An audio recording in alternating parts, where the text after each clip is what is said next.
Hello friends, welcome to the channel school chemistry. ഈ വീഡിയോയിൽ discuss ചെയ്യുന്ന ടോപ്പിക്സ് ഓർബിറ്റൽസും ക്വാണ്ടം നമ്പേഴ്സുമാണ്. ആദ്യം തന്നെ എന്താണ് ഒരു ഓർബിറ്റൽ എന്ന് മനസ്സിലാക്കാം. നിങ്ങളെ ഈ ഭൂമിയിൽ ഏറ്റവും കൂടുതൽ കാണപ്പെടാൻ സാധ്യതയുള്ള സ്ഥലം ഏതാണ്? നിങ്ങളുടെ വീടാണല്ലേ. അതുപോലെ തന്നെ ഒരു ആറ്റത്തിനുള്ളിൽ ഒരു ഇലക്ട്രോണിനെ ഏറ്റവും അധികം കാണപ്പെടാൻ സാധ്യതയുള്ള സ്ഥലത്തിനെയാണ് നമ്മൾ ഓർബിറ്റൽ എന്ന് വിളിക്കുക. Orbital means the region around the nucleus where electron will most probably be found in an atom. നമുക്കെല്ലാവർക്കും ഒരു പോസ്റ്റൽ അഡ്രസ്സ് ഉണ്ടല്ലേ. ഇന്ന രാജ്യത്ത് ഇന്ന സ്റ്റേറ്റിൽ ഈ ഡിസ്ട്രിക്റ്റിൽ ഈ പോസ്റ്റ് ഓഫീസിൻ്റെ കീഴിൽ ഇത്രാം നമ്പർ വീടാണ് നമ്മുടേതെന്നുള്ളൊരു അഡ്രസ്സ് നമുക്കുണ്ട്. അതുപോലെ ഓരോ ഇലക്ട്രോണിൻ്റെയും അഡ്രസ്സിനെ കാണിക്കുന്ന നമ്പേഴ്സാണ് ക്വാണ്ടം നമ്പേഴ്സ്. ഒരു പ്രത്യേക എനർജി ലെവലിൽ ഒരു ഷെല്ലിനകത്ത് അതിൻ്റെ സബ് ഷെല്ലിൻ്റെ ഉള്ളിൽ ഒരു പ്രത്യേക ഓറിയൻറ്റേഷനിൽ ഒരു പ്രത്യേക രീതിയിലിരിക്കുന്ന ഇലക്ട്രോൺ എന്ന ഒരു അഡ്രസ്സ് കാണിക്കുന്ന നമ്പേഴ്സാണ് quantum numbers. Quantum numbers are a set of numbers with the help of which we can get complete information about all the electrons in an atom, that is, location, energy, the type of orbital occupied, space and orientation of that orbital. അപ്പോൾ ചുരുക്കി പറഞ്ഞാൽ എന്ത് പറയാം? ഒരു ന്യൂക്ലിയസിൽ നിന്ന് ഒരാൾ യാത്ര ചെയ്യുമ്പോൾ ഇന്ന വഴിയിൽ കൂടെ ഇത്ര ദൂരം പോയാൽ ഒരു ഇലക്ട്രോണിനെ കാണാനോ കണ്ടുമുട്ടാനോ ഉള്ള സാധ്യത കൂടുതലാണ്. ഏത് വഴിയെ യാത്ര ചെയ്യണമെന്ന് പറഞ്ഞു തരുന്നത് ക്വാണ്ടം നമ്പേഴ്സും എത്തിച്ചേരുന്ന സ്ഥലം ഓർബിറ്റലുമായിരിക്കും. ഇനി നമുക്ക് ക്വാണ്ടം നമ്പേഴ്സിൽ ഒന്നാമതായിട്ടുള്ള പ്രിൻസിപ്പൽ ക്വാണ്ടം നമ്പർ എന്താണെന്ന് നോക്കാം. അതിനെ ഡിനോട്ട് ചെയ്യുന്നത് സ്മോൾ ലെറ്റർ എൻ വെച്ചിട്ടാണ്. എന്നിൻ്റെ വാല്യൂ എപ്പോഴും പോസിറ്റീവ് ഇൻറ്റിജർ വാല്യൂ ആയിരിക്കും. അതായത് 1, 2, 3, 4 അങ്ങനെയുള്ള വാല്യൂ ആയിരിക്കും എപ്പോഴും എന്നിനുണ്ടാവുക. Principal quantum number gives the size and energy of orbital. ഒരു ഓർബിറ്റലിൻ്റെ വലിപ്പവും അതിൻ്റെ എനർജിയും ഡിനോട്ട് ചെയ്യുന്ന നമ്പറാണ് പ്രിൻസിപ്പൽ ക്വാണ്ടം നമ്പർ. മറ്റൊരു രീതി പറഞ്ഞാൽ എന്താണ്? ഒരു ഇലക്ട്രോൺ ന്യൂക്ലിയസിൽ നിന്ന് എത്ര ദൂരെ വരെ പോകാം എന്നുള്ളത് നമുക്ക് പ്രിൻസിപ്പൽ ക്വാണ്ടം നമ്പറിൽ നിന്ന് മനസ്സിലാക്കാം. പ്രിൻസിപ്പൽ ക്വാണ്ടം നമ്പർ അറിയാമെങ്കിൽ ഒരു ഇലക്ട്രോൺ ഏത് ഷെല്ലിലാണെന്ന് നമുക്ക് പറയാൻ പറ്റും. ഒരു ആറ്റത്തിനുള്ളിൽ പല ഷെല്ലുകളിലായിട്ടാണ് ഇലക്ട്രോണുകളെ അടുക്കി വച്ചിരിക്കുന്നത്. ആ ഷെല്ലുകളെയൊക്കെ റെപ്രസെൻ്റ് ചെയ്യുന്നത് പ്രിൻസിപ്പൽ ക്വാണ്ടം നമ്പറാണ്. അതായത് കെ ഷെൽ എന്ന് കാണിച്ചിരിക്കുന്നത് n=1, എൽ ഷെൽ എന്ന് കാണിച്ചിരിക്കുന്നത് n=2. പ്രിൻസിപ്പൽ ക്വാണ്ടം നമ്പറിൻ്റെ വാല്യൂ അറിയാമെങ്കിൽ അതിൻ്റെ ഉള്ളിൽ എത്ര ഓർബിറ്റൽസ് ഉണ്ട് എന്നുള്ളത് n² കാൽക്കുലേറ്റ് ചെയ്യുന്നതിൽ കൂടെ നമുക്ക് അറിയാൻ പറ്റും. That means if n=1, number of orbitals എന്ന് പറയുന്നത് n², that is 1², 1. n=1 എന്ന് പറയുന്ന പ്രിൻസിപ്പൽ ക്വാണ്ടം നമ്പർ ഉള്ള ഒരു ആറ്റത്തിനകത്ത് ഒറ്റ ഓർബിറ്റൽ മാത്രമേ ഉള്ളൂ. If n=2, number of orbitals again n². അപ്പോൾ നമ്മൾ 2² ചെയ്യുമ്പോൾ നമുക്ക് 4 എന്ന് കിട്ടും. പ്രിൻസിപ്പൽ ക്വാണ്ടം നമ്പർ 2 ആണെങ്കിൽ അതിൻ്റെ ഉള്ളിൽ 4 ഓർബിറ്റൽസ് കാണും. ഇങ്ങനെ നമുക്ക് പ്രിൻസിപ്പൽ ക്വാണ്ടം നമ്പേഴ്സിൽ നിന്ന് നമ്പർ ഓഫ് ഓർബിറ്റൽസ് കാൽക്കുലേറ്റ് ചെയ്യാം. പ്രിൻസിപ്പൽ ക്വാണ്ടം നമ്പറിൽ നിന്ന് നമുക്ക് കിട്ടുന്ന മറ്റൊരു ഇൻഫർമേഷനാണ് size of the orbital. Principal quantum number കൂടുന്നതനുസരിച്ച് ഒരു ഓർബിറ്റലിൻ്റെ സൈസും കൂടിക്കൊണ്ടിരിക്കും. ഓർബിറ്റലിൻ്റെ സൈസ് കൂടുക എന്ന് വെച്ചാൽ എന്താണ്? ഒരു ഇലക്ട്രോൺ ന്യൂക്ലിയസിൽ നിന്ന് ദൂരെയായിരിക്കും ലൊക്കേറ്റ് ചെയ്തിരിക്കുക എന്നാണ് അതിൻ്റെ അർത്ഥം.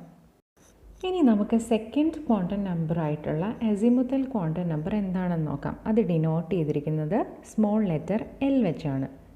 അസിമുത്തൽ ക്വാണ്ടം നമ്പറിൻ്റെ മറ്റൊരു പേരാണ് ഓർബിറ്റൽ ആംഗുലർ മൊമെൻറ്റം അല്ലെങ്കിൽ സബ്സിഡറി ക്വാണ്ടം നമ്പർ. ഒരു ഓർബിറ്റലിൻ്റെ ഷേപ്പ് എങ്ങനെയായിരിക്കും എന്ന് കാണിച്ചു തരുന്ന ക്വാണ്ടം നമ്പറാണ് azimuthal quantum number. It defines the 3-dimensional shape of the orbital.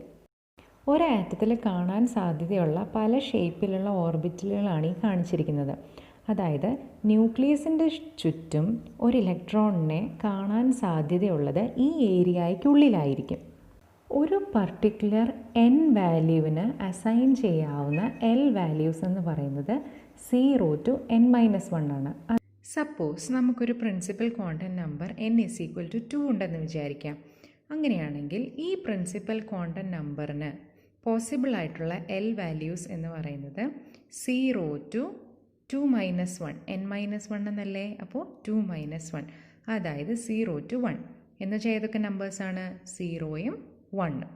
Suppose if n is equal to 4, നമ്മുടെ പ്രിൻസിപ്പൽ ക്വാണ്ടം നമ്പറിൻ്റെ വാല്യൂ 4 ആണെന്ന് വിചാരിക്കാം.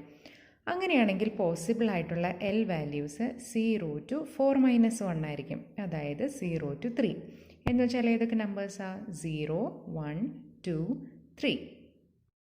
ഓരോ n വാല്യൂസിനും 0 to n-1 L values possible ആണെന്ന് നമ്മൾ പറഞ്ഞു. അതിൻ്റെ അർത്ഥം എന്താണെന്ന് വെച്ചാൽ ഓരോ ഷെല്ലിനും അതിൻ്റെ ഉള്ളിൽ sub ഷെല്ലുകളുണ്ട്. n is equal to 1 എന്ന് പറയുന്ന ഷെല്ലിൻ്റെ അകത്ത് ഒരു സബ് ഷെല്ലേ ഉള്ളൂ. n is equal to 2 എന്ന് പറയുന്ന ഷെല്ലിൻ്റെ അകത്ത് 2 സബ് ഷെൽസ് ഉണ്ട്. n is equal to 3 എന്ന് പറയുന്ന ഷെല്ലിൻ്റെ അകത്ത് 3 സബ് ഷെൽസ് ഉണ്ട്. അങ്ങനെ അത് മുന്നോട്ട് പൊയ്ക്കൊണ്ടേയിരിക്കും. n is equal to 1 എന്ന് പറയുന്നതിനകത്ത് ഒരു സബ് ഷെല്ലേ ഉള്ളൂ എന്ന് പറഞ്ഞു. അതെങ്ങനെയാണെന്ന് നോക്കാം. എന്നിൻ്റെ കറസ്പോണ്ടിങ് എൽ വാല്യൂ എന്ന് പറയുന്നത് 0 to n-1 ആണ്, അതായത് 0 to 1 - 1 അത് 0 തന്നെ. സോ 0 എന്ന് പറയുന്ന സബ് ഷെല്ല് മാത്രമേ n is equal to 1-നകത്തുള്ളൂ. 0 എന്ന് പറയുന്ന സബ് ഷെല്ല് മാത്രമേ n is equal to 1 എന്ന് പറയുന്ന പ്രിൻസിപ്പൽ ക്വാണ്ടം നമ്പറിനകത്തുള്ളൂ. ഇനി n is equal to 2, principal quantum number 2 ആയിരിക്കുമ്പോൾ അതിൻ്റെ ഉള്ളിൽ എത്ര sub ഷെല്ലുണ്ട്?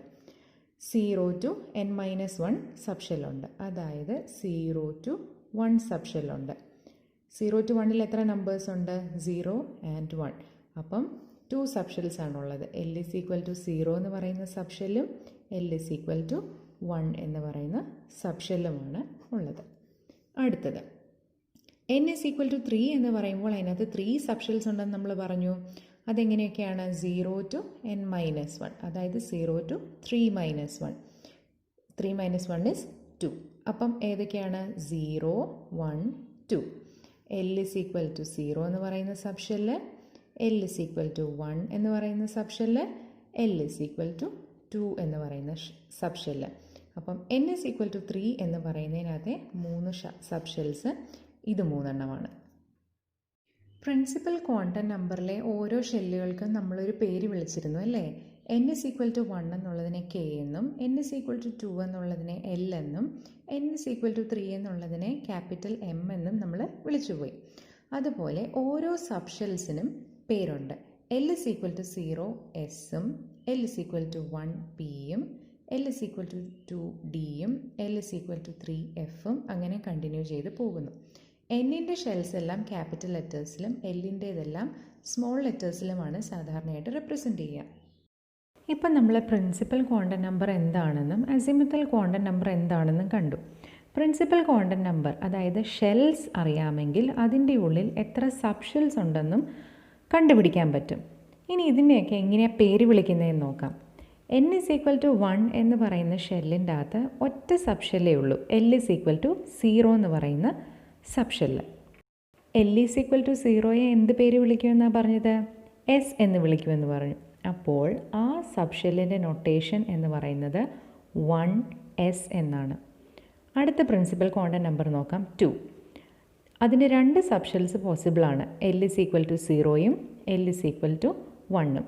l is equal to 0യെ നമ്മൾ s എന്ന് വിളിക്കുന്നത് കൊണ്ട് ആ സബ് ഷെല്ലിൻ്റെ പേര് 2s. l is equal to 1നെ നമ്മൾ വിളിക്കുന്ന പേരെന്താണ്? p. അതുകൊണ്ട് ആ സബ് ഷെല്ലിൻ്റെ നൊട്ടേഷൻ 2p എന്നായിരിക്കും. ഒരെണ്ണം കൂടി നോക്കാം. പ്രിൻസിപ്പൽ ക്വാണ്ടം നമ്പർ 3 ആയിരിക്കുമ്പോൾ എത്ര സബ് ഷെൽസ് പോസിബിളാണ്? 3 sub shells. ഏതൊക്കെയാ? l is equal to 0, l is equal to 1 and l is equal to 2. l is equal to 0 എന്ന് പറയുന്നതിൻ്റെ നൊട്ടേഷൻ s ആണ്. അതുകൊണ്ട് ആ സബ് ഷെല്ലിൻ്റെ നൊട്ടേഷൻ 3s എന്നായിരിക്കും. When n is equal to 3 and l is equal to 1 ആ sub ഷെല്ലിൻ്റെ notation 3p എന്നായിരിക്കും. n 3 ആയിരിക്കുകയും l 2 ആയിരിക്കുകയും ചെയ്യുന്ന സബ് ഷെല്ലിൻ്റെ നൊട്ടേഷൻ 3d എന്നായിരിക്കും. ഇനി നമുക്ക് തേർഡ് ക്വാണ്ടം നമ്പർ ആയിട്ടുള്ള മാഗ്നറ്റിക് ഓർബിറ്റൽ ക്വാണ്ടം നമ്പർ എന്താണെന്ന് നോക്കാം. അതിനെ റെപ്രസെൻറ്റ് ചെയ്യുന്നത് ml എന്നാണ്. ഒരു ഓർബിറ്റലിനെ നമ്മൾ XYZ എന്നുള്ള സ്പേഷ്യൽ കോർഡിനേറ്റ് ആക്സിസിൽ എടുത്തു വെച്ചാൽ ആ ഓർബിറ്റ്സ് ഏതൊക്കെ ഡയറക്ഷനിലേക്കാണ് പോയിൻ്റ് ചെയ്തിരിക്കുക എന്നുള്ള ഇൻഫർമേഷൻ തരുന്നതാണ് magnetic orbital quantum number. It gives information about the spatial orientation of the orbital with respect to standard set of coordinate axes. നമുക്കൊരു സബ്ഷെല്ലിൻ്റെ വാല്യൂ അറിയാമെന്ന് വിചാരിക്കാം. അതായത് നമുക്ക് L വാല്യൂ അറിയാമെങ്കിൽ MLൻ്റെ വാല്യൂ എന്ന് പറയുന്നത് -L2 + L ആയിരിക്കും. ഒരു Lൻ്റെ വാല്യൂവിന് 2L + 1 number of ML values possible ആണ്. സപ്പോസ് നമ്മുടെ Lൻ്റെ വാല്യൂ 2 ആണെന്ന് വിചാരിക്കാം. അങ്ങനെയാണെങ്കിൽ ML എന്ന് പറയുന്ന വാല്യൂ -2 to +2 ആയിരിക്കും. നമുക്കറിയാം ML = -L2 + L ആണെന്നറിയാം. സോ നമ്മുടെ ML വാല്യൂ -2 to +2 ആയിരിക്കും. എന്ന് പറഞ്ഞാൽ -2, -1, 0, 1, 2 ഇത്രയും ML വാല്യൂസാണ് L = 2 എന്ന് പറഞ്ഞ ക്വാണ്ടം നമ്പറിന് ഉണ്ടാവുക. എത്ര നമ്പേഴ്സ് ഉണ്ട്? 1, 2, 3, 4, 5. 5 നമ്പേഴ്സ് ഉണ്ട്. അതാണ് 2L + 1 നിന്ന് നമുക്ക് കിട്ടുന്നത്. 2 × 2 + 1 ദാറ്റ് ഈസ് 5. സോ L = 2 എന്ന് പറയുന്ന ക്വാണ്ടം നമ്പറിന് 5 വാല്യൂസ് ഓഫ് ML ഉണ്ട്. അത് -2, -1, 0, 1, 2 ഇതൊക്കെയാണ്. ഇനി നോക്കൂ, നമുക്ക് ചില L വാല്യൂസ് ഉണ്ട്. ദാറ്റ് ഇസ് 0, 1, 2, 3, 4, 5 ഇങ്ങനെ കുറച്ച് L വാല്യൂസ് ഉണ്ടെന്ന് വിചാരിക്കാം. ഇതിൻ്റെ നൊട്ടേഷൻ എങ്ങനെയാണെന്ന് നമ്മൾ കണ്ടായിരുന്നു. Small letter S, P, D, F, G, H ഇങ്ങനെ കണ്ടിന്യൂ ചെയ്ത് പോവുകയാണ്. ഇനി നമ്മൾ ഇതിൻ്റെയൊക്കെ 2L + 1 വാല്യൂസ്, ഈ 2L + 1 വാല്യൂസ് തരുന്നത് നമ്പർ ഓഫ് ഓർബിറ്റൽസ് ആണ് തരുന്നത്. ഈ നമ്പർ ഓഫ് ഓർബിറ്റൽസ് എത്രയുണ്ടെന്ന് നോക്കുകയാണെങ്കിൽ 2L + 1, 2 × 0 + 1 is 1. 1 ഓർബിറ്റലേ ഇതിനുണ്ടാവുള്ളൂ. L = 0 എന്നുള്ള ക്വാണ്ടം നമ്പറിന് 1 ഓർബിറ്റലേ ഉണ്ടാവുള്ളൂ. അടുത്ത L = 1 ആകുമ്പോൾ 2L + 1 എന്ന് പറയുന്നത് 2 × 1 + 1 ദാറ്റ് ഈസ് 2 + 1, 3. അടുത്തത് L × 2. L × 2ൻ്റെ 2L + 1 വാല്യൂ എന്താണ്? 2 × 2 + 1 ദാറ്റ് ഈസ് 5. അപ്പം L = 2 വരുമ്പോൾ 5 ഓർബിറ്റൽസ് ഉണ്ടാകും. അടുത്തത് L = 3 വരുമ്പോഴോ 2 × 3 + 1 ദാറ്റ് ഈസ് 6 + 1 is 7. അടുത്തത് L = 4 ആകുമ്പോഴോ 2 × 4 + 1 ദാറ്റ് ഈസ് 2 × 4 8 + 1 9. അടുത്തത് നോക്കിയേ, 2L + 1 വരുമ്പോൾ Lൻ്റെ വാല്യൂ 5 ആണെങ്കിൽ 2 × 5 + 1 ദാറ്റ് ഈസ് 2 5 10 + 1 11 ഓർബിറ്റൽസ് ആയിരിക്കും ഉണ്ടാവുക. ഈ ഒരു ഇൻഫർമേഷനാണ് നമുക്ക് ടെക്സ്റ്റ് ബുക്കിലെ ഈ ടേബിളിൽ കൊടുത്തിരിക്കുന്നത്. ഇപ്പം നമ്മൾ 3 ക്വാണ്ടം നമ്പേഴ്സ് കണ്ടു കഴിഞ്ഞു. ഈ 3 ക്വാണ്ടം നമ്പേഴ്സ് ഉപയോഗിച്ചിട്ട് നമുക്കൊരു ആറ്റോമിക് ഓർബിറ്റലിൻ്റെ എനർജിയും ഷേപ്പും ഓറിയൻറ്റേഷനും നന്നായിട്ട് ഡിഫൈൻ ചെയ്യാൻ പറ്റും. ഒരു സിംഗിൾ ഇലക്ട്രോൺ മാത്രമുള്ള ഒരു ആറ്റമാണെങ്കിൽ ഈ 3 ക്വാണ്ടം നമ്പേഴ്സ് മതിയാകും. പക്ഷെങ്കിൽ മൾട്ടി ഇലക്ട്രോൺസ് ഉള്ള ഒരു ആറ്റം ആണെങ്കിൽ നമുക്ക് അതിൻ്റെ ലൈൻ സ്പെക്ട്ര എക്സ്പ്ലെയിൻ ചെയ്യാനായിട്ട് ഒരു നമ്പറിൻ്റെയും കൂടി ആവശ്യമുണ്ട്. അതിനെയാണ് നമ്മൾ ഇലക്ട്രോൺ സ്പിൻ എന്ന് വിളിക്കുന്നത്. അതിനെ സ്മോൾ ലെറ്റർ S വെച്ചാണ് റെപ്രസെൻ്റ് ചെയ്യുന്നത്. നമുക്കറിയാവുന്ന പോലെ നമ്മുടെ എർത്ത് അതിൻ്റെ സ്വന്തം ആക്സിസിൽ എപ്പോഴും സ്പിൻ ചെയ്തുകൊണ്ടാണ് ഇരിക്കുന്നത്. ഇൻ എ സിമിലർ വേ ഇലക്ട്രോൺസും അതിൻ്റെ ആക്സിസിൽ സ്പിൻ ചെയ്തുകൊണ്ടാണ് ഇരിക്കുന്നത്. അപ്പോൾ ഒരു ഇലക്ട്രോണിന് ഒരു ചാർജും മാസും ഉണ്ട്. അതുകൂടാതെ അതിൻ്റെ ഉള്ളിൽ തന്നെ ഇത് സ്പിൻ ചെയ്യുന്നത് കൊണ്ട് ഇതിനൊരു സ്പിൻ ആംഗുലർ മൊമെൻറ്റമുണ്ട്. അതുകൊണ്ട് തന്നെ ഇതിനൊരു സ്പിൻ ആംഗുലർ ക്വാണ്ടം നമ്പറുമുണ്ട്. ഈ സ്പിൻ ആംഗുലർ മൊമെൻറ്റം ഒരു വെക്റ്റർ ക്വാണ്ടിറ്റിയാണ്. എന്ന് വെച്ചാൽ അതിനൊരു ഡയറക്ഷനുണ്ട്. ഇത് 2 ഡയറക്ഷനിലാണ് ഒരു ഇലക്ട്രോൺ എപ്പോഴും സ്പിൻ ചെയ്തുകൊണ്ടിരിക്കുന്നത്. ഒന്ന് ക്ലോക്ക് വൈസ് ഡിറക്ഷനിലും മറ്റത് ആൻറ്റി ക്ലോക്ക് വൈസ് ഡിറക്ഷനിലും. ക്ലോക്ക് വൈസ് ഡിറക്ഷനിൽ സ്പിൻ ചെയ്യുന്നതിനെ നമുക്ക് സ്പിൻ അപ്പ് എന്നും വിളിക്കാം. ആൻറ്റി ക്ലോക്ക് വൈസ് ഉള്ളതിനെ സ്പിൻ ഡൗൺ എന്നും വിളിക്കാം. ഈ 2 ഡയറക്ഷനിൽ കറങ്ങുന്നതിനെ നമ്മൾ 2 ക്വാണ്ടം നമ്പേഴ്സ് വെച്ചാണ് ഡിസ്റ്റിങ്വിഷ് ചെയ്യാം. ഒരെണ്ണം +½ മറ്റേത് -½ അപ്പോൾ 2 സ്പിൻ ക്വാണ്ടം നമ്പേഴ്സേ പോസിബിൾ ആയിട്ടുള്ളൂ, +½ -½ ഒരു ഓർബിറ്റലിന് മാക്സിമം ഹോൾഡ് ചെയ്യാൻ പറ്റുന്ന ഇലക്ട്രോൺസിൻ്റെ നമ്പർ എന്ന് പറയുന്നത് 2 ആണ്. 2 ഇലക്ട്രോൺസേ ഒരു ഓർബിറ്റലിൻ്റെ അകത്ത് ഒക്യുപ്പൈ ചെയ്യാൻ പറ്റുള്ളൂ. ആ 2 ഇലക്ട്രോൺസിന് എപ്പോഴും ഓപ്പോസിറ്റ് സ്പിൻ ആയിരിക്കും. ഒരെണ്ണത്തിന് +½ സ്പിൻ ആണെങ്കിൽ മറ്റേതിന് -½ സ്പിൻ ആയിരിക്കും. ഇതിനെ റിലേറ്റ് ചെയ്തൊരു പ്രോബ്ലം ടെക്സ്റ്റ് ബുക്കിലുണ്ട്. Problem 2.17. What is the total number of orbitals associated with the principal quantum number n is equal to 3? ചോദ്യം എത്രയേ ഉള്ളൂ, n is equal to 3 എന്ന് പറഞ്ഞ ക്വാണ്ടം നമ്പർ വരുമ്പോൾ എത്ര ഓർബിറ്റൽസ് പോസിബിൾ ആണെന്ന്.